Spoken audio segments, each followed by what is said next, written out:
I'll let you take the lead on this, and I'll jump in wherever you want me. Okay.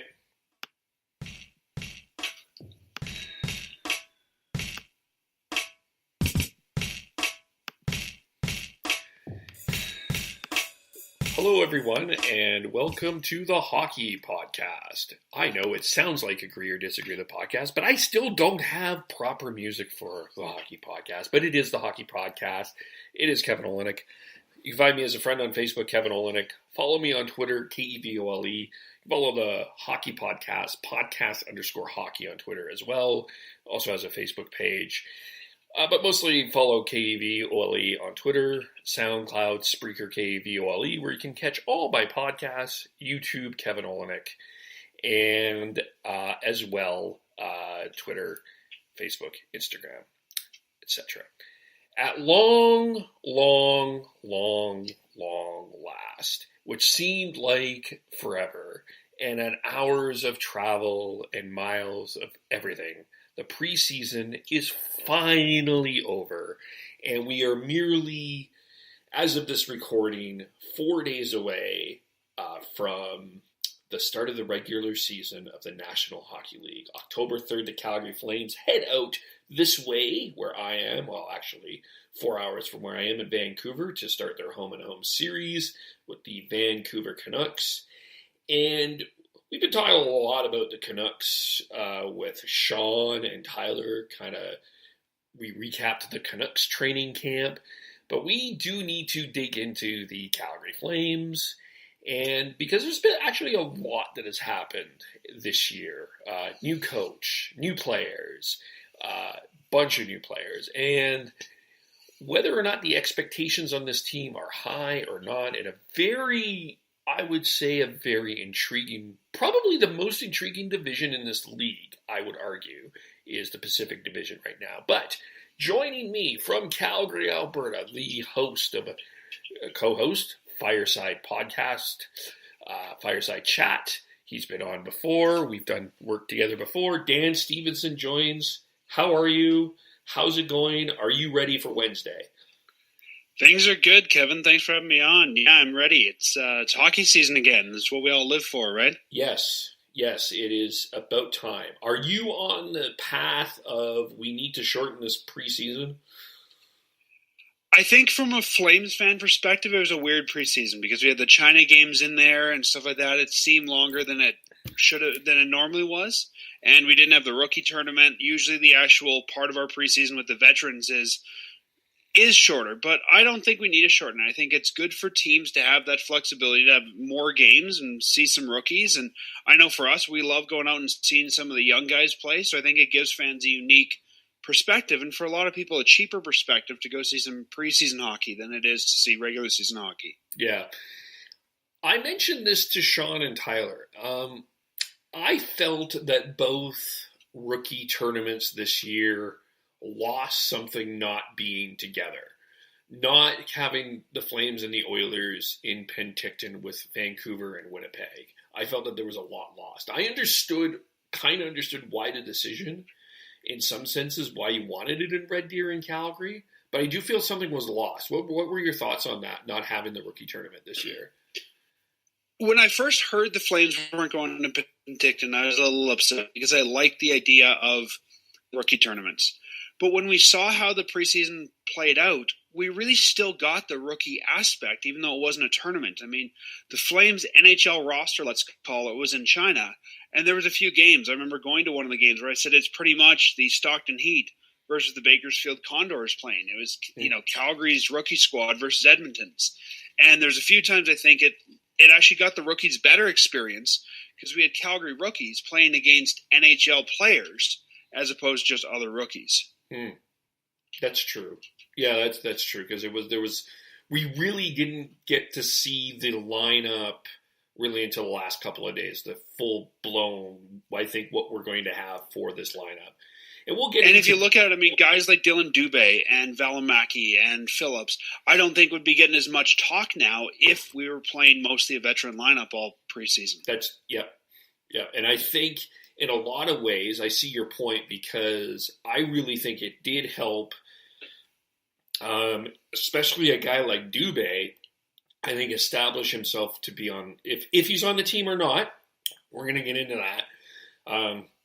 But, and I think it also was kind of an advantage for Valimaki, who actually struggled, admittedly, through the rookie tournament. And now we will be talking about if he is part of this team when the lineup is announced on Tuesday.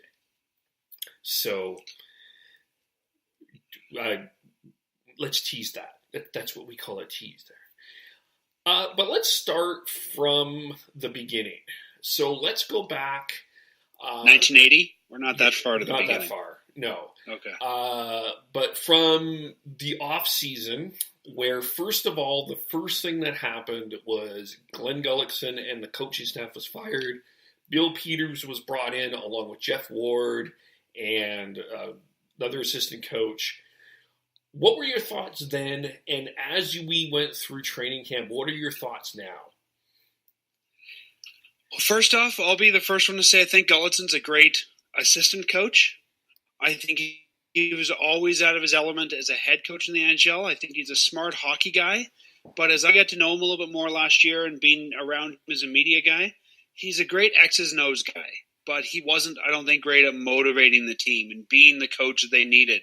And I think almost like Hartley before him, after a while the team started to kind of tune him out. And he didn't, I don't think, have the respect of his players. So I think it was time for him to go when he went. I don't think he will probably have another head coaching job in the NHL.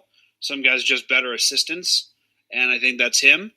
And I like the Bill Peters signing. Now, a lot of people say Bill Peters didn't have a lot of success in Carolina, but if you look at what he had to work with, I think he did a great job. And the more you listen to Peters talk, and if you watch the videos of his press conferences, or if you're in the press conferences, he's a very smart guy. He knows how to, I think, get the most out of his players. And he's not, you shoot left, so therefore you're going to play on the left-hand side. It's, let's do whatever's best for these guys. Maybe Brody's on his offside, but he plays better with Gio, so let's put him with Gio. And I feel like Gully came in saying, this is our system. Find out how you fit into it. Where I think Peter's doing the opposite of saying, what pieces do I have, and how do I build a system around those pieces? Yeah, he kind of has this aw shucks manner, and if you first hear him, you're like really, and I think maybe people were hoping that the Flames were going to get a bigger name because Alain Vigneault was out there, but the fact of the matter is they don't pay big money for coaches, and I really feel like this training camp, this team, the first thing that you noticed, I've already noticed, is this team's already playing faster. The system is quick. The puck's not on the stick as long. And there seems to be more of a structure into what Bill Peters is doing than what happened with Gully. For sure. You were talking kind of about, Peters and listening to him. I've said to a few people, Bill Peters to me is a better spoken Daryl Sutter. They both know how to talk hockey and talk at a different level, but Bill Peters, you can actually understand what he's saying. Yeah. Daryl is, what? What's that, Daryl? Aginla? And just listen to some of the innovative stuff Peters is saying. We've only got 45 minutes on the ice for, say, a pregame, like a game day practice. And he's actually said he doesn't want to use the whiteboard. He wants to give every drill a name. So all he can do is call out the name of the drill and the guys will know what to do. And he said, then we don't waste time. And just thinking like that, I'm going, wow, okay, this guy, there's something to this guy. Mm-hmm. Tell me from your perspective, because I do think that this was an underrated move by the Flames, the hiring of Jeff Ward. I don't think, assistant coaches or associate coaches, he's the associate coach, often don't get a lot of fanfare because the fans don't really know them and they're not the ones we know. But the Flames needed, I think, a better coaching staff. And Jeff Ward is highly regarded as one of the best assistant coaches in the league. He was with Jersey for a couple of years and Boston for a couple of years. But I think Jeff Ward is going to bring some structure to the team that they need. I think Jeff Ward's going to be a bit of the hard ass as far as, there's usually a good cop and a bad cop on the assistant ranks. But I think Jeff Ward is really going to help the teams with their special teams, especially their power play, which is something that they desperately need right now.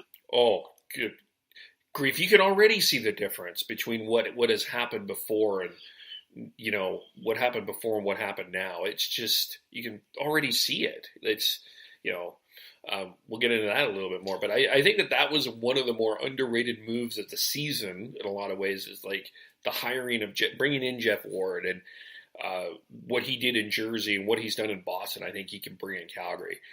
And Ryan Huska. For sure. And I like that we have Jeff Ward as the veteran and Huska as the rookie. And I think that's the nice compliment to have a very seasoned assistant and a very junior assistant. Yeah. And then comes the draft. There's no first round pick. And there was a quiet Friday. Nothing much happened. Then Saturday comes and Dougie Hamilton and Michael Ferlund and Adam Fox were traded to the Carolina Hurricanes for Elias Lindholm and Noah Hanafin. And for me, the way that I looked at this at the time, I was a little skeptical in the beginning, I have to admit. But this is what I'm looking at now. They were able to trade a guy that I think was overvalued in Michael Ferlund. I think that you look at his numbers of 20 goals and you may be impressed, but the guy has not been consistent. That is fact if you look at his stats for the Flames. Dougie Hamilton just wasn't a fit in Calgary for whatever reason. For a guy that is a legitimate top 6 forward, maybe top 3 forward, just brings you so many different options. And a guy that, in Noah Hanafin, that may not be Dougie Hamilton right now, but I think his upside will be better than Dougie Hamilton. What did you think? I like the trade overall, so let's break it down piece by piece. You were mentioning Michael Ferlund, and Michael Ferlund had a great season. We can't deny that in any way, but you or I could have probably got just as many points playing on that line. If you're playing with Johnny and Monty, you better be putting up the points. And I think the Flames were smart because they sold Ferlund. They sold high. If we would have waited till this year when he was playing on the third line, you wouldn't have got anywhere close to that. So I think as much as fans liked Michael Ferlund, the Flames got rid of him at the right time and moved on. And I think his true upside in the league, I believe, is a third-line winger. And we've got guys like Garnet Hathaway who can play the same role as what he should be playing on this team. Yeah. Adam Fox, another one the Flames got rid of. And I really don't think Fox was going to sign with the Flames. I don't think Fox is going to sign with Carolina. I think when we look at Fox, I don't know where he's going to go. I think he's looking for a team he can jump into immediately on the blue line. And I don't think either of these teams, I think he's a prospect that might get bounced around a little bit in different trades. We'll see. But I'm not too broken up the Flames got rid of that asset. You got to move an asset if it's not useful to you. And Dougie, well, I mean, we kind of knew there's something wrong with Dougie when the Flames were able to acquire him so young. I mean, if you look, the Boston traded him at 21, and who in their right mind trades a 21-year-old defenseman for no reason, right? I mean, unless you're getting something great back, which they were getting some draft picks. But we said on our show, there's something to this trade. Why are they getting rid of him? Is he injured? Is there something wrong in the room? And we don't know that. We don't have those, that insight, but we kind of all knew that there was something going on there. And I think that, I think it was probably a good move for Calgary to get rid of him and move on. And I think also show the team and the fans that, hey, even if you're Dougie Hamilton, if you're not working out here, we're going to move you to make this team better. Yes. And what we got back? I'm a big Noah Hanafin fan. I hear a lot of people compare him to Hamilton last year, and I remind them, you're comparing last year a 21-year-old Noah Hanafin to a 24-year-old Dougie Hamilton. And if you really want to do a comparison, compare a 21-year-old Hamilton to a 21-year-old Hanafin. Hamilton's numbers are still a bit better, but I really like Noah. I think as a Flames fan, we have to come to grips with the fact that Giordano's getting old. And eventually he's not going to be our number one guy. And I think bringing in a Noah Hanafin A very young defenseman signed to a really good contract long-term. We may have found our new long-term number one. So I'm really happy with that. I think if you look at it sort of one for one of Hamilton for Hanafin, we lose now, we gain long-term. I think if you look at Lindholm for the piece we gave up Ferlund, we're definitely the winners now. I like Lindholm. I don't know where he's going to fit in the lineup necessarily, but I think he's a right winger, which we need. He can play center. Every team needs guys that can play center. To me, there's no downside to bringing Lindholm in. He's got a good contract, and if he doesn't work out here, it's a manageable contract to make a move. Yeah. Yeah, I agree with you there. I agree with you on that. I think, and you're right about. And I guess when we talk about the defense, we'll have to talk about when that is up and with Gio, because I think it is starting to become a conversation with when is Gio's time up and how we look at that going forward. And I can see Hanafin being that guy that can be the guy that can be the long-term person. There's definitely some abilities to him that I think are really good. Then let's go to the free agency part. The quiet signing that is becoming a bit more, that people's eyes are starting to be raised, is the signing of Austin Czarnik.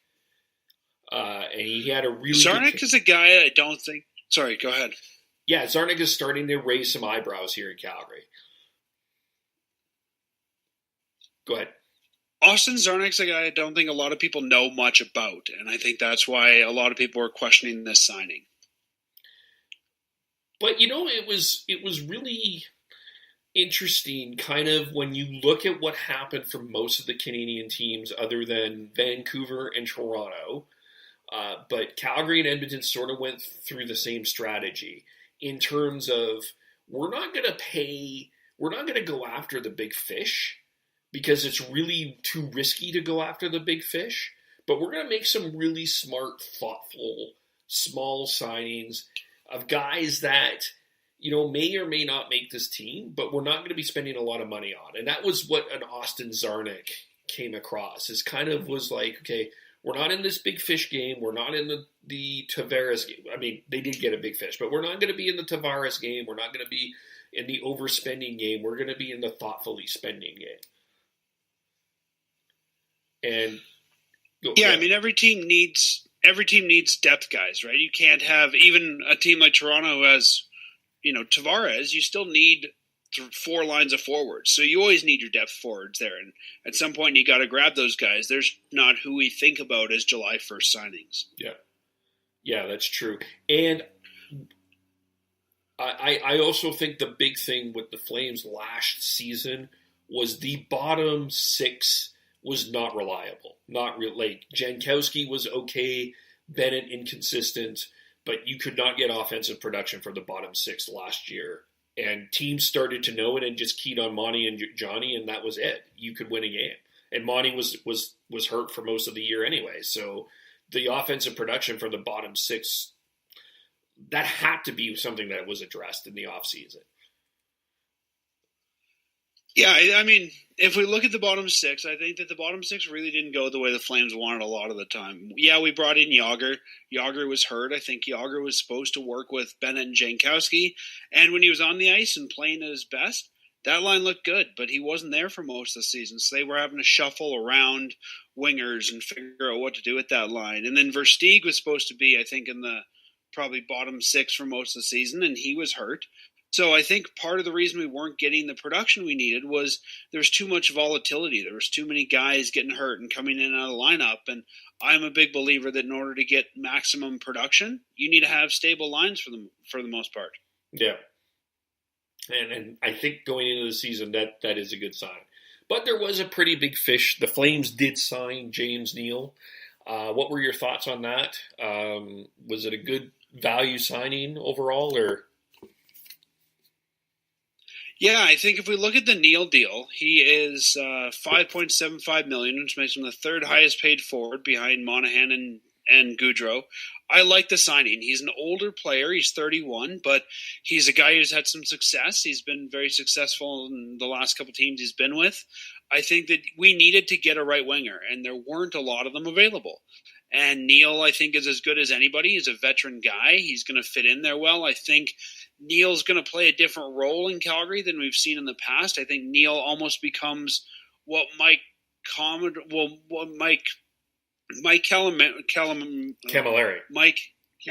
was supposed to be here, which is the setup man for Jerome. And I think James Neal is going to be the setup guy for Monahan. I think Neal's not going to be asked to go out and score a ton of goals, but he's going to be the guy that's going to go and get the puck and give it to Johnny or give it to Sean. And I think it's a great signing. Looking at the available right wingers, I don't think you could have got better. No. Yeah. And it's not a terrible contract. A couple of other the other thing that happened in the off season that was I'm sure that you're saddened about this too, but I mean, I don't know what we're going to do without the Brouwer play. I'm going to miss Troy Brouwer just going on the ice and not producing for millions of dollars. Are you heartbroken and sad by that, or how did you feel ultimately about Troy Brouwer? You know, when the Flames brought Brouwer in originally at the press conference, they said that they thought he'd be the first-line right winger. That's why they brought him in at the time. And it just never worked out with Brouwer. Who knows why? We could speculate, but none of us really know. I think the Flames made the move they had to make. They're trying to build a competitive team. They can't keep over $4 million on the roster for a guy who's not doing what he needs to when you can replace that with faster, cheaper guys who are in most cases going to be younger than him too. So I'm not sad. I mean, I'm sad that Troy got bought out because it didn't work for him. And he wasn't performing for whatever reason, but as a Flames fan, it was time to go. And I'm glad he got a new contract. I think that's good for Troy. He made a lot of money and, good for him. He got paid to leave, but yeah, as a Flames fan, I think it was time to move on. It's like Lance Boma, right? It was a contract that wasn't working out. We had to cut him loose, and I'm glad to see the Flames doing that when they need to. Yeah. And you used to have to admit your mistakes, and good on Tree Living to admit that too. And all the exactly. So many GMs won't admit their mistakes, and in this case, saying, you know what? Yeah, I brought this guy in. He wasn't working out. Away he goes. You got to be able to do that as a GM. Yeah. All right, then we'll get into what happened to Kulak when we talk about the defense, because I do think that that's an interesting story there when we set up the defense. But let's get into training camp, and let's what were your expectations going into this training camp? I mean, we had the China trip. What were you hoping? Kind of in your thoughts, what did we get as compared to what we were hoping for out of the China games? Out of the overall training camp, what did we learn? What were some of the things that you learned? I think the biggest thing for this training camp was the players had to learn what Bill Peters expects of them, and Bill Peters had to learn what he had. So for me, I mean, there's not a lot of roster spots open on the forward side or the defense side. I don't think we're coming in here looking for a lot of guys to get jobs. I think this was really in a way, a job interview on both sides. The coach had to learn his players. Players had to learn the coach. So I wasn't expecting very big things from this camp. I think even if we look at the players who might get a shot, they're the guys going into camp that we probably thought might get a shot at the NHL. So for me, I think the biggest thing was just the feeling out period of the new system, whatever that's going to be with Bill Peters. Was there someone that surprised you in this camp? I know a lot of people are going to say Dylan Dubé. I'm not surprised by that, knowing Dylan and what how well he's done at different levels of hockey. But if I had to say somebody, it would probably be Dubé.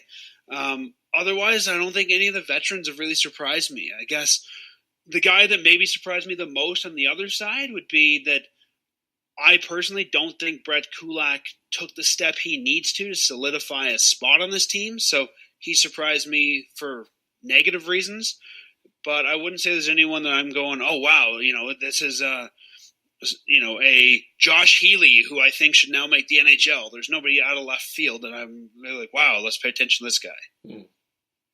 What did you think of one guy that I was pretty impressed with when I saw? I'm not saying he's NHL ready, but Matthew Phillips. What were your thoughts on him? Phillips is looking good. Phillips looks about what I expect him to look like. He looks like he's ready to take the jump to professional hockey. I don't think he's anywhere near NHL ready. But I think, Phillips looks good. He looks really good with Dubé. They look good at rookie camp together as well. And I think the Flames have some decisions to make there of, do you put him in the AHL? Do you put him in the ECHL? If it was me, I'm almost thinking I'd send him to Kansas City and let him tear up the ECHL instead of playing third-line minutes in the A. Another guy that got a lot of attention, probably not going to make the team, but Oscar Shillington. What did you think of him? Or Oliver Shillington. What did you think of him? Oscar is slowly developing. I mean, when he was signed, he was looking good. He looks really good playing with Rasmus Andersson. I think there's still parts of his game that need to be worked out, and I think just playing at the AHL level and working with the staff there is going to help with that. I really like Oscar. I think this is the biggest change we've seen in terms of where he was last year and even where he was at, when the AHL season ended to the next season, but I don't think he's NHL ready yet. I think he's close. He's probably, among three guys that are really close, he's definitely in there, but I think Oscar's a longer-term play for the Flames, I think, and he needs at least one more season in the American League. Is there a person we need to be paying attention to? Look out for, this guy is coming on from the prospect pool. I think longer-term, Tyler Parsons. I know everyone's high on him. I don't think he's near NHL ready yet. The guy struggled even at the AHL level last year, but I think that he's going to be the guy to look out for. And for me, I think the big ones are on the skater side are going to be Dylan Dubé and Rasmus Andersson. I think sooner rather than later, both of those guys are going to be in the NHL and have the ability to make an impact with the Calgary Flames. They're not just going to be like fourth line or third pairing guys. That might be where they start, but those guys could both make some big impact. I have a bold prediction about Andersson later. I'm telling you something. I'm teasing something there. Let's get to the goaltending, because you talked about Parsons, and you have an opinion that is controversial by many. Let me start with mine. So in the offseason, you gave Gillies the 2-year contract. This year 2-way, next year 1-way. So this was the opportunity for David Rittich, who is on a 1-way, to grab this ball and say, I'm going to be the backup for the Calgary Flames. I didn't see it. I wanted maybe, I know it's preseason, but I didn't feel that this guy grabbed the ball by the horn. If I was making the decisions, I would go with John Gillies myself. And I know that I do have a supporter because I saw what Matt did on Twitter with the face mask there. I thought that was quite funny. But maybe it's time to start looking to a different direction, do you think? Or what were your thoughts? Yeah, I mean, I think the situation here in Calgary is a little unique. If we were looking for a backup goaltender to play 10 games a year, I think David Rittich is fine. He's able to do that. I mean, even when he played last year, he looked fine in the occasional relief position. But here in Calgary, we have a unique position a lot of teams don't, in that I think it's not a matter of if, it's a matter of when Mike Smith goes down with an injury this year. And we need a guy who's not just going to play backup minutes, but who can play the starter workload. And we gave Rittich a chance at that last year. We gave Gillies a chance at that last year. I don't think either guy is ready at this point, and we could debate if they ever will be, but that's another discussion, for an NHL starter workload. I mean, sometimes that means you're playing 3 games a week. So if we were looking for somebody to back up a very durable goalie, a Holtby or somebody like that, yeah, I think Rittich is fine. Even if it was backing up Kiprusoff back in the day, fine. But here you need someone who we're capable, or we think is capable, of playing a starter workload. And in my mind, if I was the Flames, I'd be going out and getting somebody who we know can do that. And we talked about this on Fireside Chat. There's two names out there of guys who are free agents who won't cost the Flames any acquisition cost to bring in, who have proven they can do that. One is Kerry Lettinen, and the other is Steve Mason. Both guys who, in the past couple of years, have had starter workloads, and I think could come in, and even if for a month needed to play a starter job or 2 months needed to play the starter job, would do a capable job. So what are we expecting from Mike Smith? I mean, I think the title is 55. Is that a reasonable expectation to get Smith, or what do you think? I don't know. I mean, a starting goalie in the NHL, I think, as a coach, you're hoping to get 50 to 60 games out of. I think we see some teams like Edmonton who ride their goalie quite hard because they have to. But if you want to be deep in the playoffs, you need to have your starting goalie ready for the playoffs and not playing too much hockey. And I think the Flames are destined for the playoffs this year. So they need Smith to be ready, because Smith goes down in the playoffs. You cannot win the Stanley Cup with a Rittich-Gillies or Rittich-Parsons or Gillies-Parsons pairing. It's just not going to happen. So I think the Flames need to try and get 50 games out of Mike Smith. I think that's 50 to 55 again, I think, is where they need to be. I think they played Smith more last year because they were desperate and needed to get in. So you really need a goalie. Let's just round it up and say you need a guy that can play 30 games. Okay, I'm going to ask a question that may seem ridiculous, but we're on this path, and you brought up the backup. From what I see in the Eastern Conference, there's going to be a couple of teams that are definitely in rebuilding mode that have a goaltender. Would you be open to the Flames looking at either A, Carey Price, or B, Henrik Lundqvist? I think both guys are going to cost more to acquire just on their name value and their previous workloads than the Flames want to pay. I think if you look at what the roster has, and I always ask my co-host Matt this on our show, great, you want to bring those guys in, what are you willing to pay to get them? If I look at the team right now, I don't see any pieces I'm willing to part with of that magnitude to get either goaltender. So stay away. What do you think it would take to get one of those guys, Kevin? I think you'd have to give up. Well, it's part of me wants to joke at Marc Bergevin. It's Marc Bergevin, so Peluso probably. I'm kidding.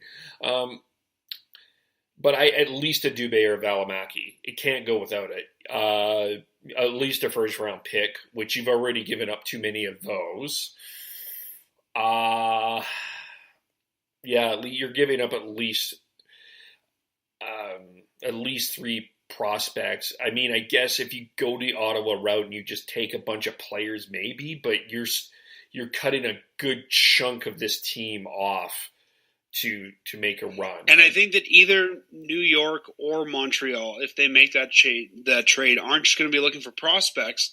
I think they're going to see that, as the Flames should have when they traded Ginla, as a great way to boost your team now and in the future. And I think they'll want a young roster forward, somebody like a Jankowski or a Bennett, or a roster defenseman like a Hanafin or a Brody, someone who can step in now and in the future. And to me, if you make a trade for that big of a goaltending name, you got to do one or the other. You can either make that trade and then be out of the playoffs for this year because you've given up a key piece, or make the playoffs and not do that deal. But I can't see how the Flames can do both this year. Yeah.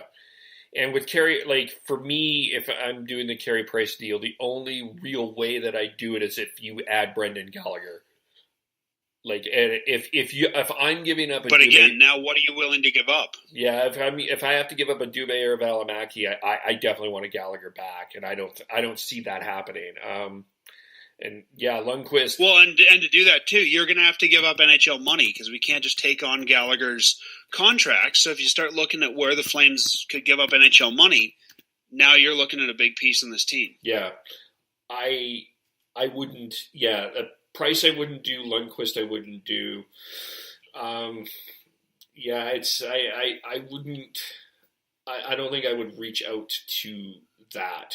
To me, I think it's the Flames. And this is why I like the idea of an unrestricted free agent goaltender, because the acquisition cost is nil. Yeah. I mean, even if they come in on a 1-year deal and we decide to do something different in the offseason, we don't have to give something up. That's the beauty of unrestricted free agents. So I think a Kerry Lettinen or a Steve Mason, good enough to play 20, 30 games this year, but you're not having to say, what are we going to give up? Yeah. And they only need to be 500. They don't need to be 600 or 700 necessarily. If they're 500, hopefully that should be fine. And I think both of them could do that. But they're definitely not starters. I wouldn't say that. But I could see that for backup. But we'll see. Yeah, I don't think they're starters. But what I do like about both guys, as I said earlier, they can play starter minutes in a pinch. If Smitty goes down and we say, okay, for 1 month we need someone to be a starter, I feel as a fan comfortable that either one of those guys can do it for a month, for 6 weeks, for whatever we need. And if, let's say in the playoffs, we need to rest Smitty, I'm much more confident going out into a game, say against San Jose, with either Mason or Lettinen in net than I would be putting Rittich in net. Mm-hmm. I agree. And that was a huge issue last year. And and I don't know how Smith is going I think there's some other goaltenders that might be available. One guy I think might be available is Scott Darling, who I like. But again, what are you willing to give up? And right now there's only 2, maybe 3 pieces I can see the Flames wanting to give up off their roster. And I'm not sure that it's going to be good enough to get what they would need for a goaltender. Yeah. I was thinking about Craig Anderson maybe, Roberto Luongo maybe. But you got to look at those deals, though. I mean, Roberto Luongo made a big stink about going to Florida. I think he has a no movement. He's not going to waive that to come to Calgary. Nope. He wants to, I think, live the Florida lifestyle. And if we're trying to back up an old Mike Smith, I don't want to bring in an older Craig Anderson to try and do that. Yeah, that's true. But yeah, it is a very interesting. I think it is one of my concerns with the Flames. And even Smith overall, I have to admit I'm a little bit concerned. He had a great first half. I guess it depends on your perspective. Did he just come back too early? But and maybe he should have stayed out, or is what we saw in that second half what we're going to see for the first half of Mike Smith? That's one concern that I have overall with Smith. Yeah, I think that depends how much we play him. And I think the Flames played him too much last year because they were struggling to hold down a playoff spot and they needed to.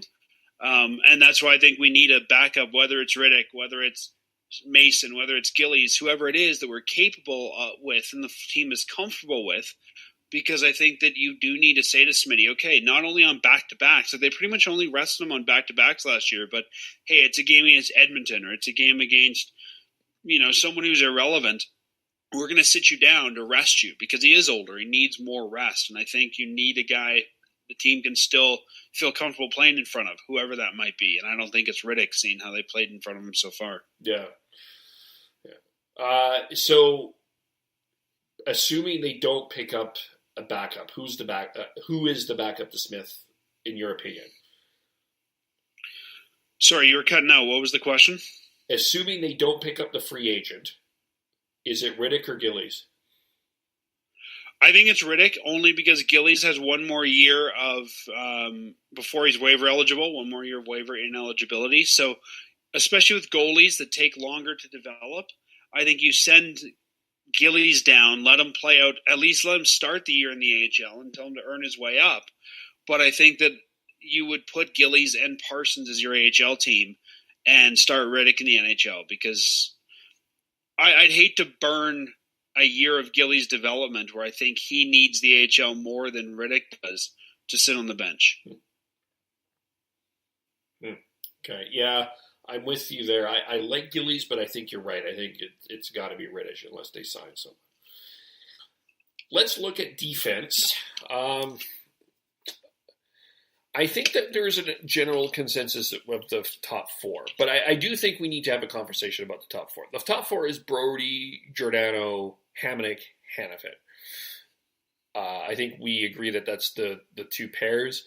In terms of Brody, who's had a really tough 2 seasons in a row, going back to his natural side, not because he's a right-handed shot, but he's a left-handed shot that plays better on the right side.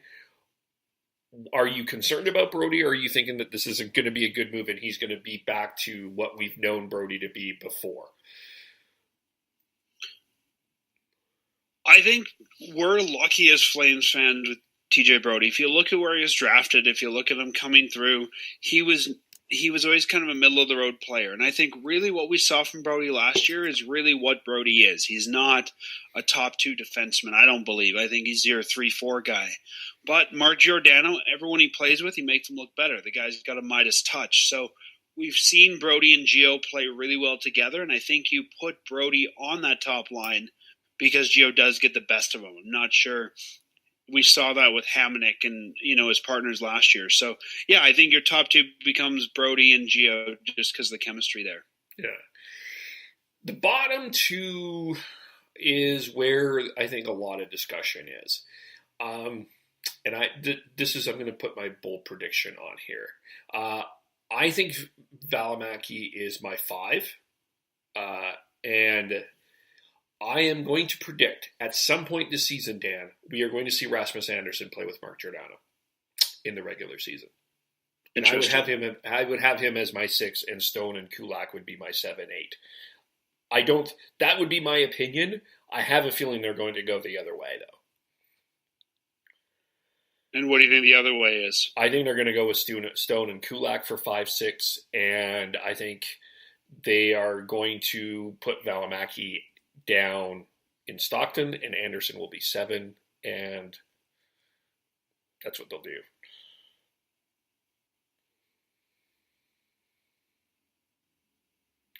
The upside with Anderson and Valimaki, though, are much higher, and I think to me, in my opinion, if you look at the big 6 of what the Flames defense will be with Anderson and Valimaki out there, I think it's a stronger defense. I know that there's still going to be errors and mistakes, but we're going to have those same errors and mistakes with Stone and Kulak, but we won't have that same upside of possibility with Stone and Kulak.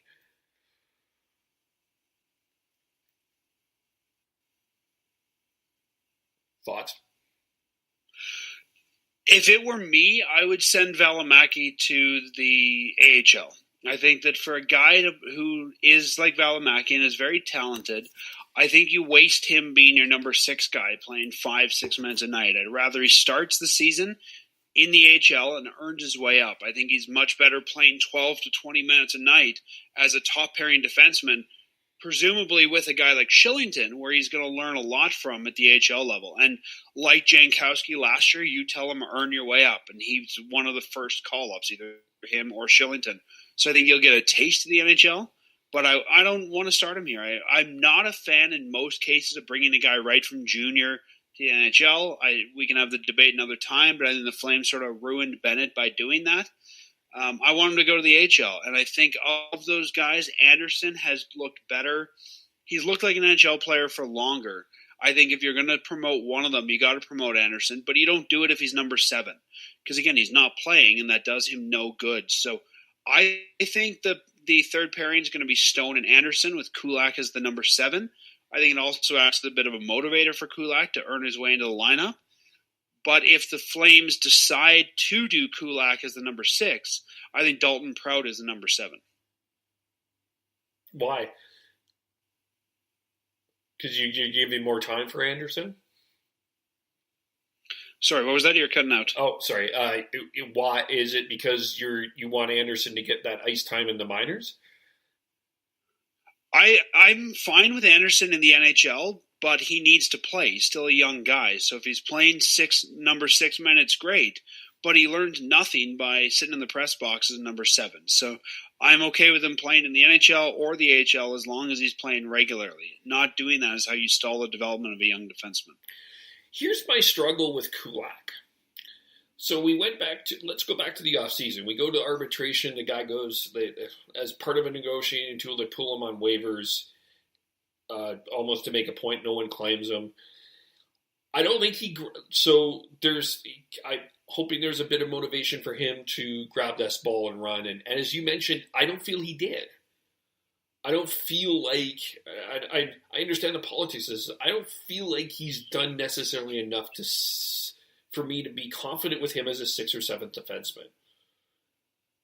Like, I feel like we can, I understand what you're saying. Like, it is often better, statistically proven, that you developing a guy as opposed to throwing him in the fire. In most professional sports cases, you're right. But when I look at Kulak versus Valimaki, I feel like the upside for Valimaki right now is actually higher than Kulak. And I know that we're going to get mistakes, but I feel like even with Kulak, we're going to get mistakes. I know, you know what I mean? I don't feel like we're getting, like, I don't feel like the better player, we're having the better player out there necessarily.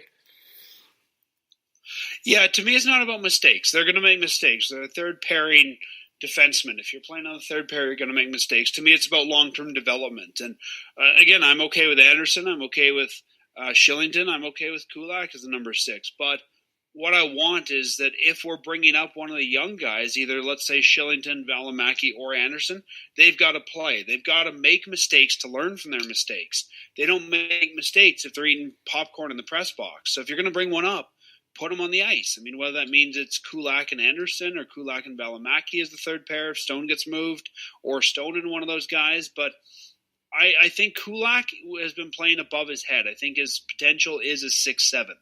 I think that's where he's eventually going to find himself. And if you remember, when he first got called up to the NHL, that was his role. I mean, he was number 7 when he got called up. And I think he got brought in because he was cheap and he was better than the option, which was Bartkowski last year. So I don't think Kulak will be here past this year. But this year, I think, bring one of the guys up from the farm, but they have to play. If they're coming up as a number 7, it's useless. And they're going to make mistakes, but how do you get better? You get better by making mistakes and learning from them. But you got to be in a position to make those mistakes. That's fair.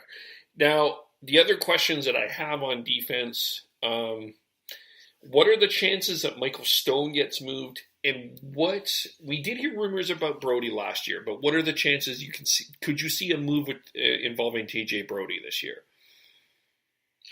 I think if Brody's your number 2 defenseman, you don't see him moved. I think he's going to be the guy that, like I said earlier, he looks better because he's playing with Gio.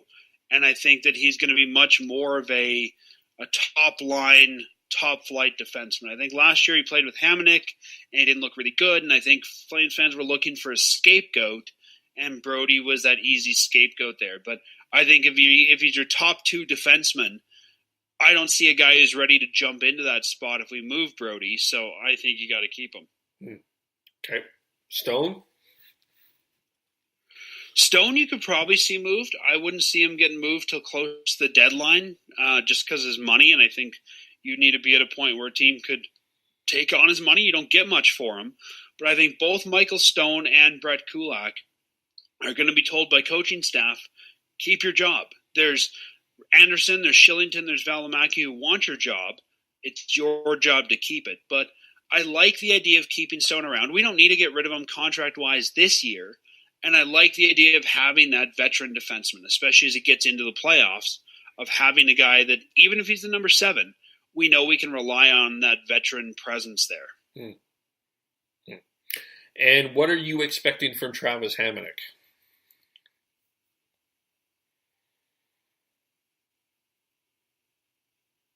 From who, sorry? Travis Hamonic.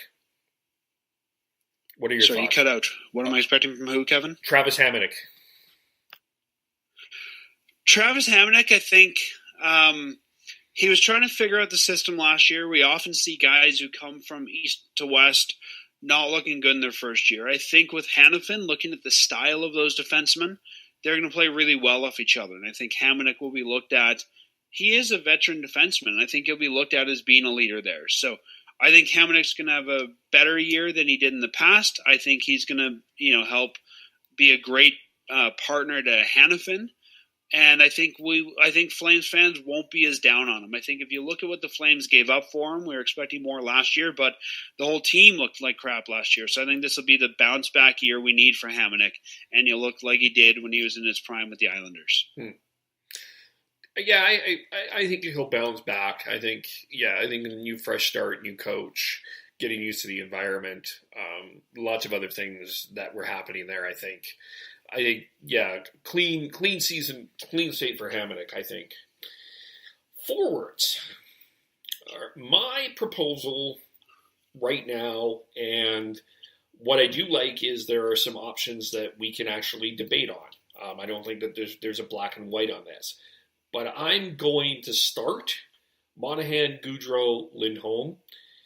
Backlund, if healthy, I heard rumors of concussion, but I could be wrong, of Matthew Tkachuk and Czarnik.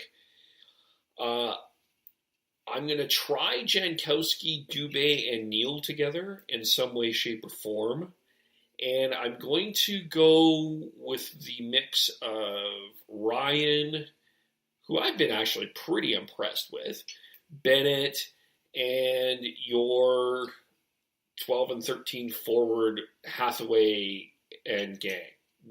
How are you? So my fourth line, or the other line, would be Ryan, Bennett, and Ferlund. Something. So why don't we do this line by line to make it easier for everybody? Okay. So my first line to start the season, I think, is Goudreau, Monahan, Neal. I think Neal's coming in at the pay he's at and who he is as a player, expecting to be the top line right away. And I don't think that Lindholm is good enough yet. Maybe, sometimes maybe on, nights when they're ahead, you put him there. But I think Neal has the first line right wing spot to lose. So for me, going into the season, it's Goudreau, Monahan, Neal. But don't you feel that Neal hasn't quite clicked yet there? He hasn't quite clicked yet, but I don't feel like maybe he doesn't look as good as we're expecting as fans, but I don't think he looks awkward. Okay. I don't think he's clicked any better with anybody else. Do you? I think that he's one of those veterans that is waiting for October 3rd to start, to be completely fair. Yeah, it's not like he's looked better with any other pairing than he has with Goudreau, Monahan. Although I do like, I feel like Lindholm and Goudreau do have some chemistry, though, that I'm intrigued by. Like watching the game today against the Oilers. Put them together on the power play. Yeah, there is some, okay, but there is some chemistry between the two of those for sure. Mm-hmm. Okay, so. But I mean, last year in the preseason, we also saw great chemistry between Bennett and Goudreau, and the Flames haven't done anything with that either. So. It's just because you see good chemistry there doesn't necessarily mean you're going to see them on a line. No, that's true, and it is preseason, and maybe Lindholm had more to prove. To be fair to your point, than Neal, but I'm liking what I see from Lindholm. I liked what I saw today from Lindholm. I thought he played really well against. By the way, secrets are out of it. We recorded this on Saturday, but I liked what I saw today from Lindholm for the most part. I think there is, I'm preseason, but I'm pretty impressed so far with him. But I'm impressed too, but I think you got to balance the lineups. And I think if, as I mentioned earlier when we talked about the acquisition of Neal, I look at Neal as a great setup man. And I think that first line needs a setup man. And I think Lindholm is a guy who can not be the setup man, but the scorer. And I like him better on a different line for that reason. We don't want to put all our scorers on one line because then you're easy to counter. Fair. So my second line proposal is Backlund, Tkachuk, and Czarnik to start. What's your second line? I go Tkachuk, Backlund, Lindholm. Again, I think you've got Tkachuk and Lindholm as the scorers there, and you got Backlund, who's the better defensively minded forward who can put the puck on either one of those guys' sticks. Okay. All right, yeah, and you could be right there. I do like Czarnik. Maybe I think he's going to get at least some top six time, but I don't like. I know that some people are suggesting try him with Monty and Goudreau. I am not on that page, but I think there's a possibility we could see him top two. For sure. Now, my third line, I'm going Jankowski, Dubé, and Neal. But here's the thing that I need to start with. I do feel Dylan Dubé made this team. It is hard for me to argue, like, if I'm comparing him with a Lazar, I think Dubé did more. If I'm comparing him to a Hathaway, Dubé did more. If I'm comparing him to most of these forwards that were in that 13th forward, Dubé, no question, did more. And I think for the start, I think I would like to see him not in a fourth line role. I think Remember, the best guy last year at camp was Janko, and he got sent to Stockton. Yeah, but we have a different coaching staff this year. So, but I mean, the debate that you have is if Dubé has made this team, you're in the Valimaki thing here. Either you got to either play him, and you can't have him chewing popcorn or spending 5 to 10 minutes on the ice. I agree with you. He's made the team, but just like I argued with the defenseman, I'd rather he plays in the AHL as a first-line guy and tears up that league, hopefully, and then we bring him up when we have an injury to play some NHL time. But I don't think you help his development as a first-year pro playing 5 minutes a night with Czarnik and Ryan or somebody like that. Okay. So who's your third line? I would keep the two together from last year in Bennett and Jankowski, and I'd put Michael Ferlund on their wing. I think we have to see more from Jankowski this year. I think Bennett, I'm not really sure there, and maybe Czarnik jumps up, but I think Bennett, Jankowski, Ferlund is where I would start the season for the third line. Okay. My fourth line is Ryan, Bennett, and either Frolik or Hathaway. See, if you put Fro on the fourth line, now you get into, I think, the Troy Brouwer again. If you're paying a guy $4 million to play on your fourth line. Who's had a better camp, though, Frolik or Czarnik? Czarnik's had to have a better camp because he's trying to make an impression with a new team. Frolik's a veteran guy. He doesn't want to hurt himself. I don't think Frolik has had to come out and be, guns blazing. They know what they got with him. That's fair. I think what we do agree with is, and Matt brought this up last year, I do think we agree that Frolik should not, in general, not be in our top six. No, and I think he was there because he had to be, and he looked good with Backlund Kachuk. But with Neal and Lindholm, you now have your top two right wingers. And I said this on Fireside Chat. I think I would be surprised if Frolik is a Flame this time next year. I think he's the biggest bargaining chip the Flames have right now. I'll talk about another guy later if you want, but I think Frolik, in terms of what he can help another team with, I think he could be the biggest bargaining chip the Flames have because he's got a good contract and he can step in an emergency and play top six. Yeah, I agree. So if I was Seattle, I would also look at taking him in the expansion draft to get exposed. Yeah. Yeah, I would agree. I think it would be a really good fit in Seattle. So how are you? Who's your fourth line? My fourth right now, and I think I'm going to start with Czarnik on the fourth because I think he's a better energy guy than Bennett is. That's why I put Bennett on the third. But I think those guys will swap by the end of the year, like you mentioned.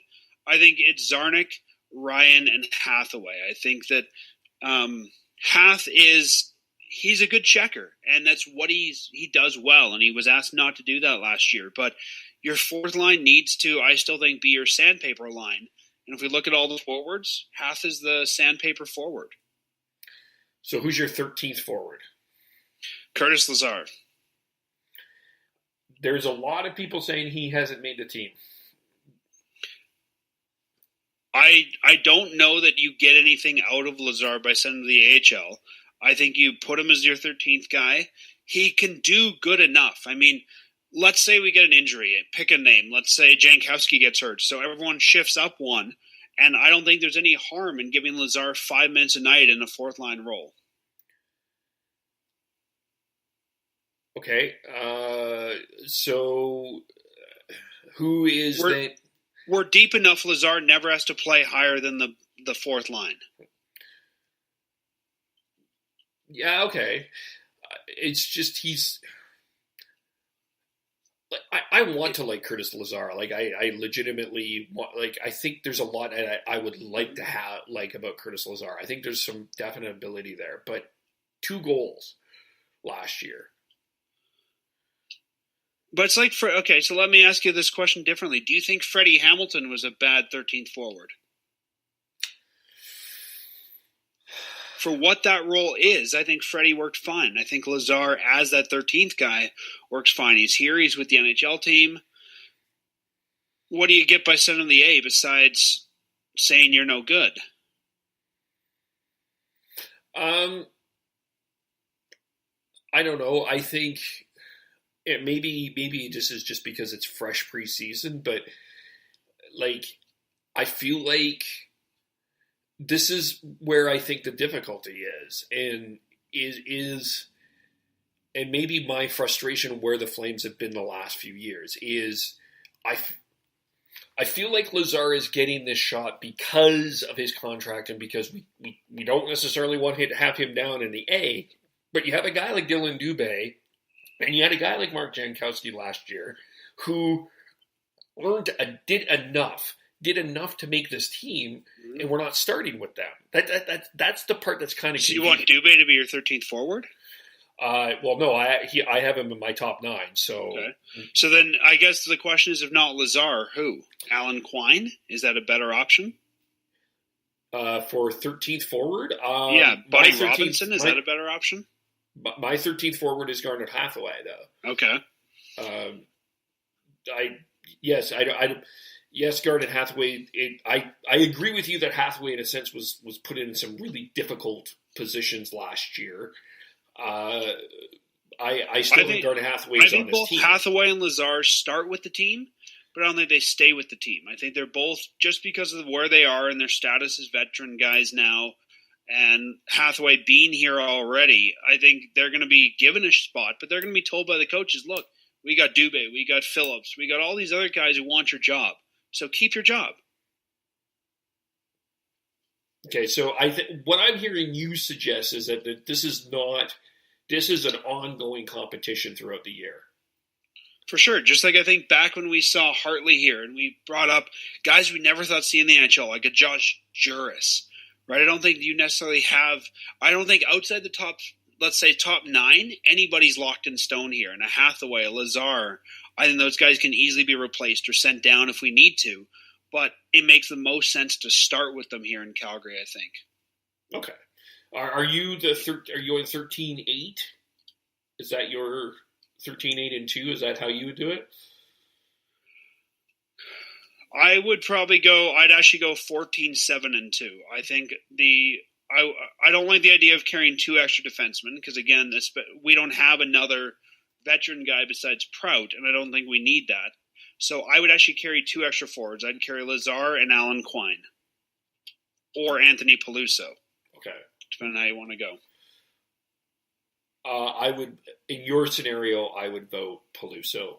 I don't think you need Peluso if you've got Hathaway, and I think eventually Hathaway loses his job to Peluso. Yep.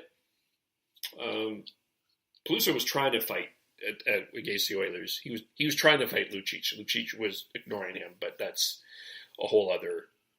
I can't blame Lucic for that. What about Mangiapane? Where is he on this? Mangiapane, Klimchuk, I mean, we saw them both brought in last year. Good kids. I think just like Fu. I mean, a lot of people said, oh, Fu should make the team. I think he needs more seasoning. I think Mangiapane needs more seasoning. He'll play a bigger role in the AHL this year. I can even see him being a first-line AHL guy, just looking at our depth there.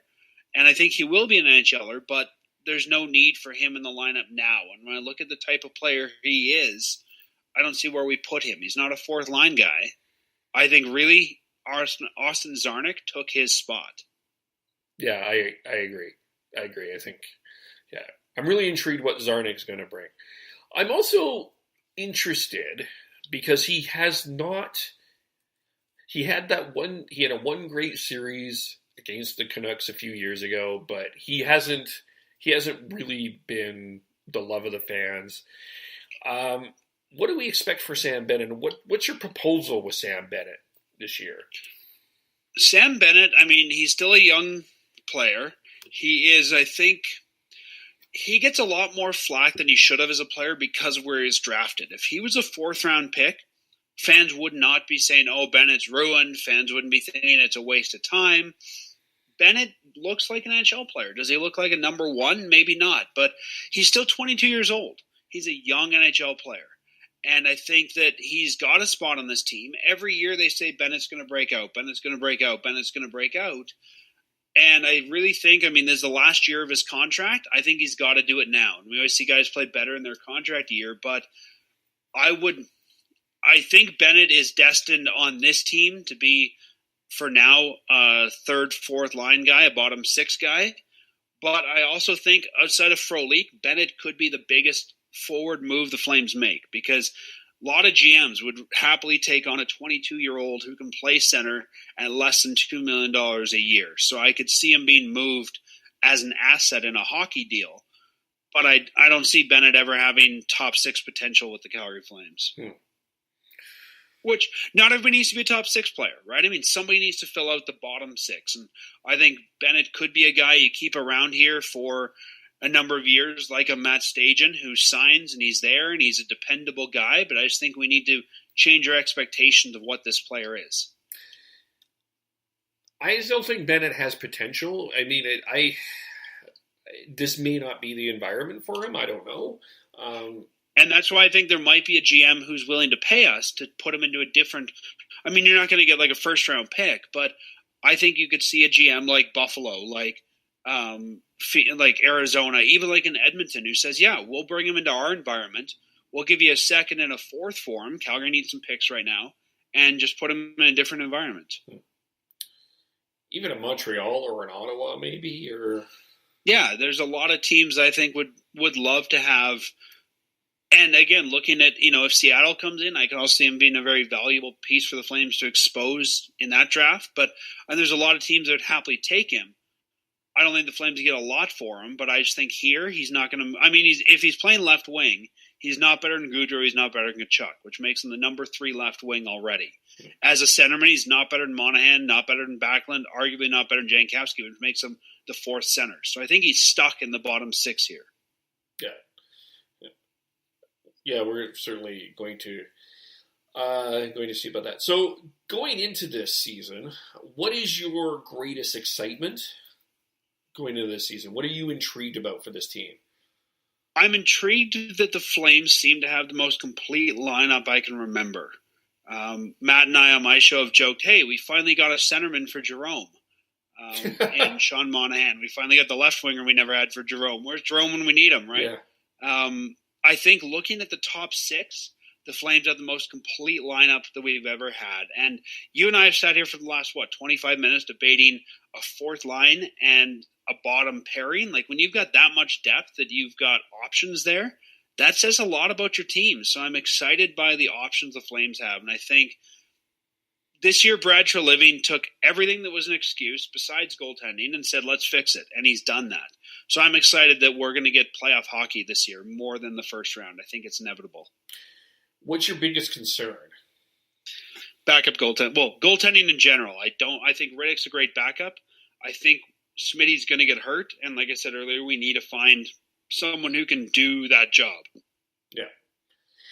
Yeah, I would agree. And it's and I think spawning on that, my biggest fear is we get into a hole, sort of like you were saying, where we don't have that guy and we give up too much to bring in a Price or a Lundqvist or a Darling or a Ranta. And my fear then is that we don't make the playoffs because we give up too much. Yeah. Yeah, I would agree. Yeah, I'm excited about the combinations this year. I think that's going to be exciting because, I mean, we even debated who should be on the top 2 lines even too, I think. And I think we'll see some different combinations kind of at the start of the year. Well, the NHL season's a long season compared to other sports. I mean, they play a lot of games very close, and there's injuries that are bound to happen. And as we have an aging team like a Neal, a Ferlund, these guys are going to get hurt. So, maybe you jump Lindholm up to line 1. Maybe Czarnik plays on line 2. I think we've got enough forwards. We can always find a solid top 9. Yeah, so I'm intrigued about that. My concern is with you, the goaltending, but I'm also, my interest is, what is the chemistry on this team? Because last year this became a huge talking point. Is the chemistry in the dressing room? Was it there? Did they get along? Who hated who? Was Dougie Hamilton this cancer? I'm also intrigued and interested in what the chemistry within this room is like. Yeah, I'm not so much worried about that because I think a lot of the chemistry came from the fact that they weren't doing well. And I think if the team's doing well, you find a way to get along. Yeah. And I think that anytime, if any group, if you're a sales team and nobody's selling, you look for the scapegoat. You try to find the guy who's not pulling his weight. So I think that the fact the Flames thought they were a contender last year and weren't, I think it was easy to find scapegoats, and people were looking for scapegoats. So I'm not too worried about the chemistry changing. I don't think we're going to see a lot of change, but as long as they're performing to their potential, we will see no scapegoats. But if not, then we start to get why are we paying $3 million for Ryan, and Frolique's got to go, and I think if the team's doing well, we're not looking in the dressing room. Look at any other team. You never talk about Chicago's chemistry or Pittsburgh's chemistry because they're winning games. Yeah. Well, I think we'll be talking about Chicago's chemistry this year, but that's just me. For sure. But you know what I'm saying, right? Like those top teams, it never comes into play. It's either the teams that shouldn't win and do, like Vegas, and we talk about the positive chemistry, or the teams that should be winning and didn't, like Calgary, we talk about the negative chemistry. So to me, if we don't hear about the chemistry, it means the team's on track. Yeah. So let's start division-wise. Where do you see this team? I think that the consensus is San Jose with Erik Karlsson is the favorite now. Are you there? Are they the favorite? Pacific Division-wise? Yeah. Yeah. They are. Okay. Yeah, I think San Jose's had to break out for a while, and I think they were looking for that final piece. And, Karlsson, as much as he looks nice, he is getting older. And I think he will get, just because of the way the Pacific Division is this year, I think he'll get San Jose the top of that division and probably past where they usually go. This is a team that usually chokes in the playoffs. I don't think he's a long-term solution, but I think he does it for this year. Okay. Where are you on Vegas?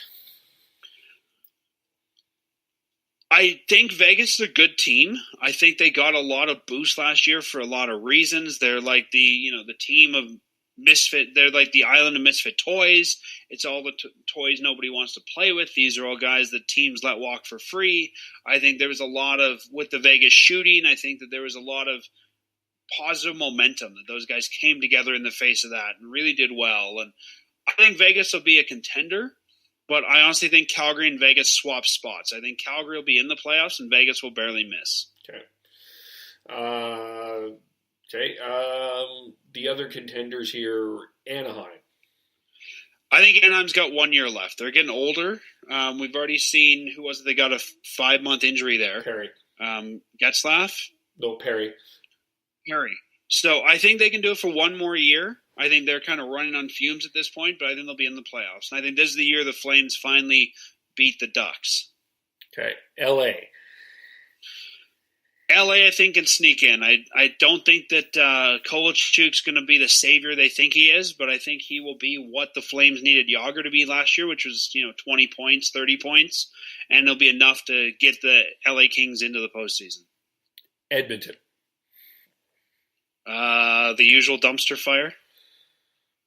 Yeah, I don't know what they are. I honestly have no idea what that offseason was.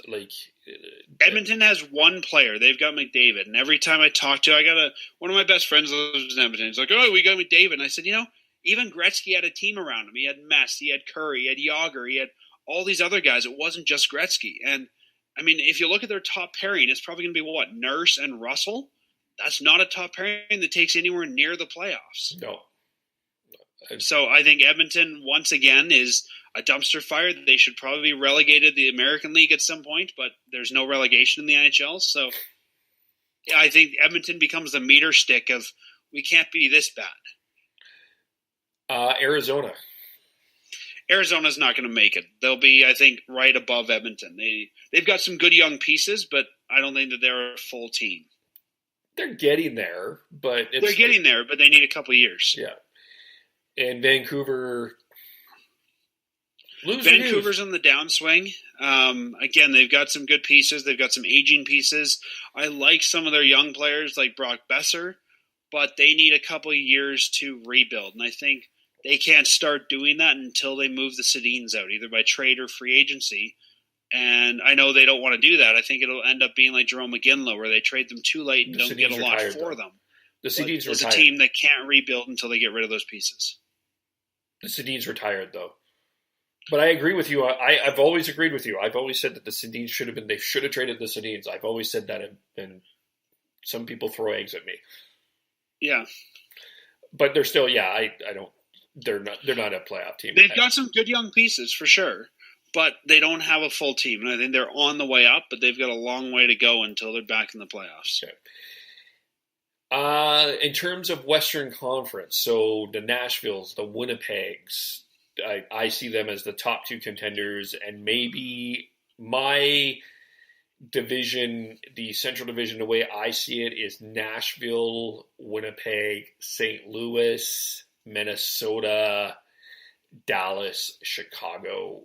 I forgot Colorado, but Colorado's not in the top three. I'll say that.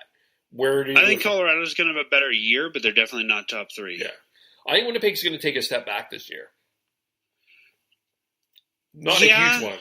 But. Yeah, I think Winnipeg was, in a lot of ways, the Cinderella team last year. They made a big trade at the deadline that I think helped them and then lost that player. So I think they take a step back. And if we're just talking Central, I think Nashville wins it.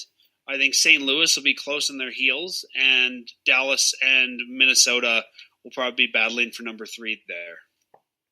Oh, you got Winnipeg pretty low down then. I think Winnipeg will be 4th. Okay. So a realistic season for the Calgary Flames is what to you? Like, if you're like, we're like at the end of the year, this happened, this is great. Other than on our show, the Stanley Cup. On our show, we like to call it the success metric. What does the team have to do this year for us to look back and say they were successful? And for me, they've got to make at least round 2. This is a team that often gets into round 1 and gets bounced. If you're telling me this is a playoff team, I don't expect them to win the Stanley Cup this year. But if you're telling me we're building something great and we've got the roster we need, you better make it to round 2. I agree. I think I do think that this team's a playoff team. I think that they can win a round. I think there's still some really tough teams ahead of them. But I think, if this team can get to the second, even a third round, I don't think the Flames fans will. I think Flames fans will be happy.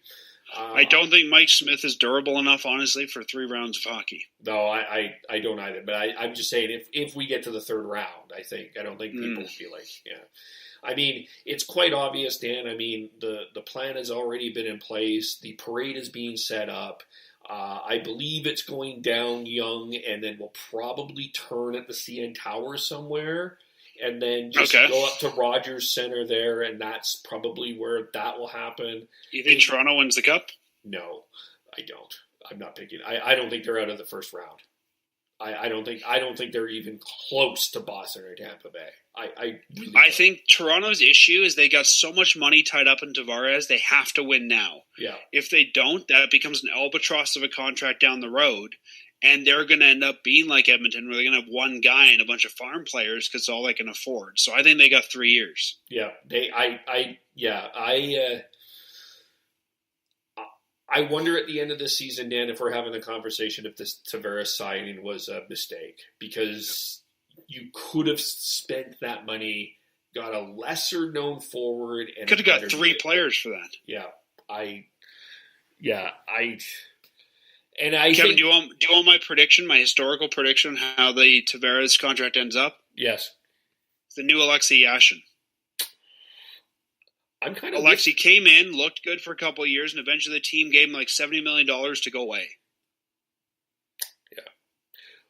And I think it's just this year that the Islanders are getting out from under the cap penalty. Because if I remember, they had to pay they had a $10 million hit on their cap for 20 years. Yeah. Or 10 years. So I can see Toronto just eventually paying this guy half his money to get out. Yeah.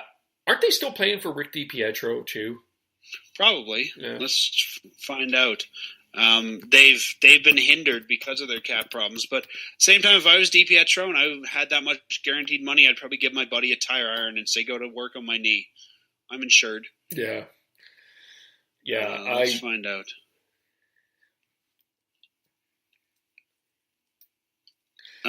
What do the Islanders have for cap penalties? They have... Oh, I don't even know. Yeah, I think DiPietro, they got 2 more years as a penalty there. Yeesh. Bad signings. Yeah, and But that's why I think Toronto, I mean, even look at Tavares' age. He's good now, and I think if he was coming into a better team, like San Jose, it would have been a fantastic signing because he'd get them the Stanley Cup. But I think by the time Toronto's ready, Tavares is either going to be over the hill, past his peak, or too expensive, and he's going to have to be moved out. So I think it was a questionable deal by Toronto. Yeah, and the other thing that I think that nobody... Okay, fine. For some reason, there's people out there thinking that Austin Matthews is a top 10 player in the NHL. I'm not on that page. I'm not saying he's a terrible player, but I don't think he's in the top 10. That's just my personal opinion. But there's been the Babcock-Matthews... They weren't on the same page at the end of last year. And if Matthews is as good as everybody said he was, why bring in Tavares?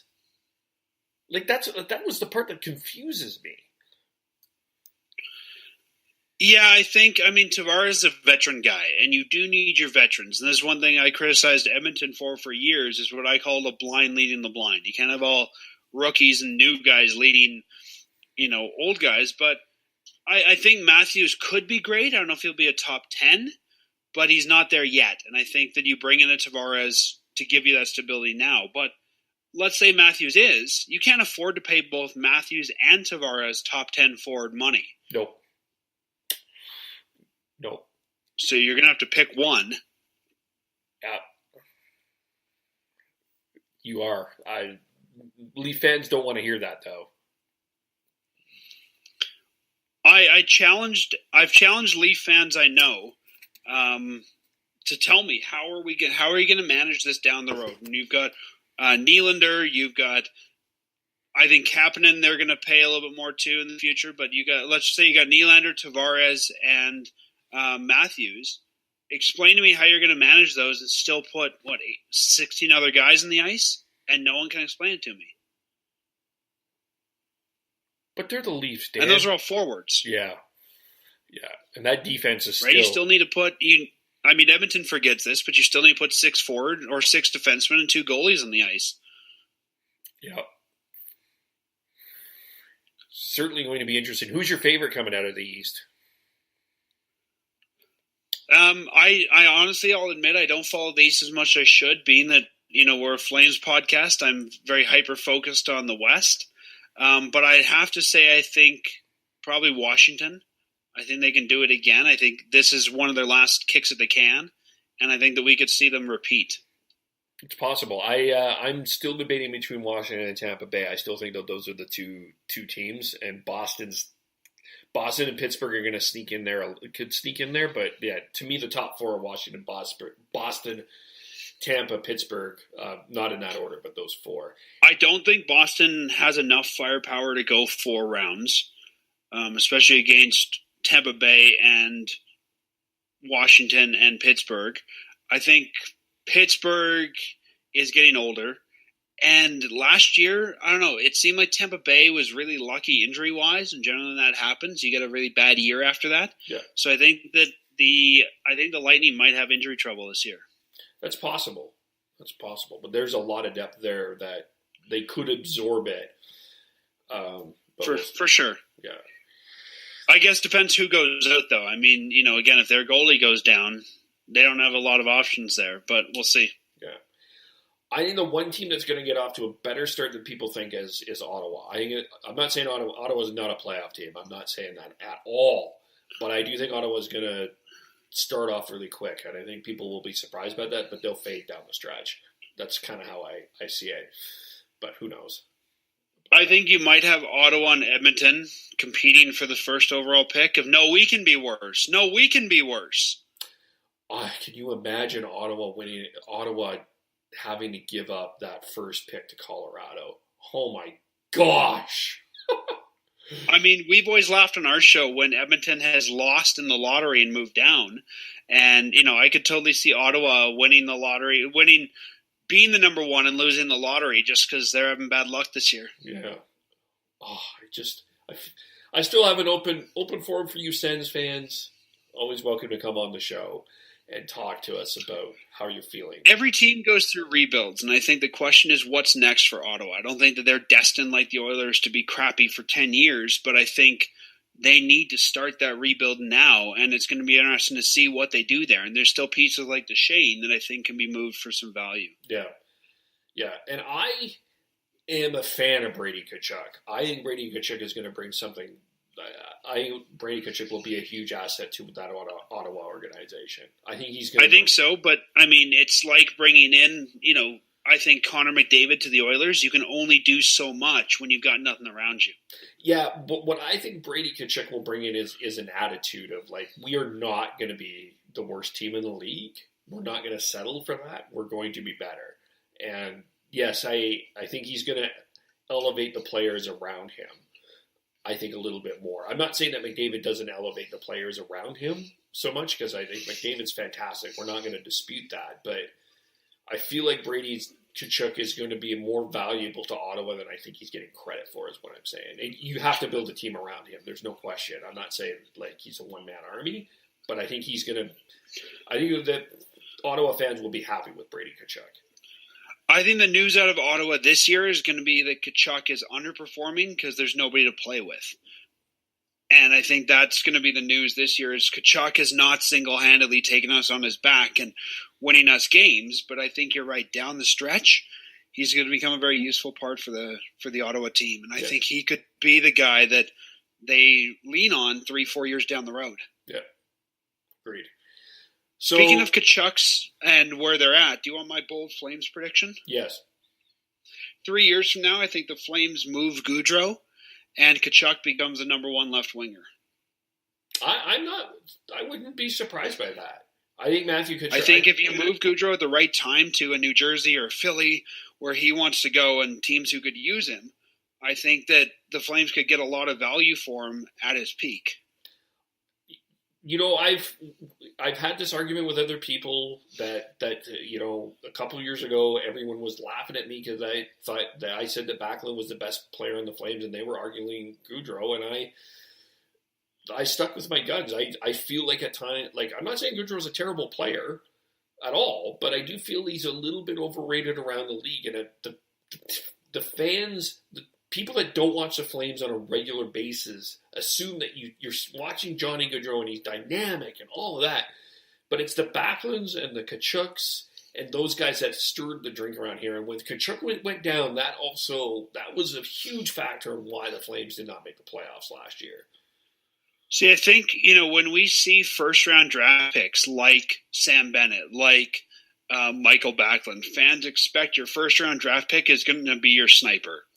And I think it took a number of years for Backlund to shed that and really figure out who he is. And he's a very valuable member of this team. And I think Bennett is still doing that, of figuring out who he is. I don't think he's our number one sniper, but I think he can still be a very valuable piece. And I think as fans, we need to sometimes disconnect where the guy's drafted to what they should be doing. I mean, I remind people all the time, Mark Giordano wasn't even drafted. Yep. And our top line winger right now, Johnny Gaudreau, 4th rounder. So I think sometimes fans expect things based on where you're drafted. And if we take those out, sometimes we don't have those expectations. Like you were saying with Backlund, people expect, he's a number one pick. He should be, the top sniper. Well, he's still a very valuable guy. He's just playing a different role. Yeah. And those roles are important. And people also forget Giordano had to play a couple of seasons in Russia too. Mm-hmm.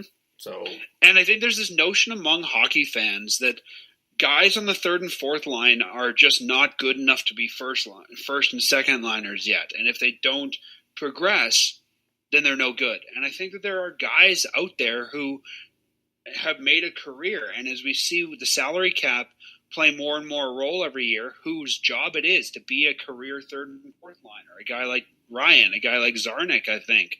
So just because your guy's not progressing out of the bottom 6 doesn't mean he's a bad player or he doesn't have potential. He still plays an important role, just a different role. Yeah, agreed.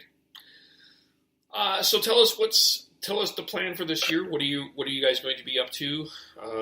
What to expect from you guys for the season? Well, Fireside Chat is back. The NHL starts its regular season on Wednesday, and we'll be recording on Monday this coming week our season preview, which should be out on Wednesday.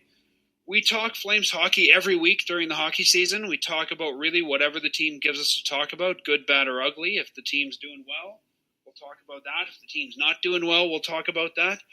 We try to give fans some insight into what's going on in Stockton with the AHL team, what's going on in Kansas City with the ECHL team, a look at some of the prospects. But really, it's just we never really know what we're going to get dealt next. It's all about the story the Flames want to tell us. But we're really excited for this season. We think a lot of fans are going to be as well, and we hope people tune in to go on this crazy ride with us that is the NHL regular season.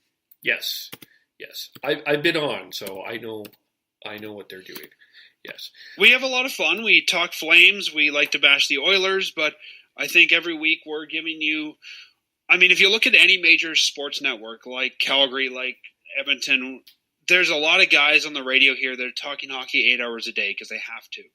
And there's the newspaper and there's the internet. Our real goal is we want to give you all the Flames news you need in less than 2 hours. We try to stick to about an hour, hour and a half. But you don't need to go read the paper and listen to the radio and watch TV. We'll give you everything that's important in one spot. And we, this year, are planning for more fan interactions. If you listen to our show, we've got a number you can call and give us a voicemail, give us a text. But we want to hear what you guys think of the Flames as we go on this run as well. So tune in, give us a call, be part of the show. We'd love to have anyone that's listening that hasn't heard of us tune in this year, and anyone that has heard of us, join us in the big Go Flames Go as we kick off this season. Yeah, and of course, you know where to find me: Facebook, Twitter, Spreaker, SoundCloud, YouTube, iTunes, etc. Can I plug our social medias? Yes. Oh, yeah, I forgot to do that. I'm sorry, man.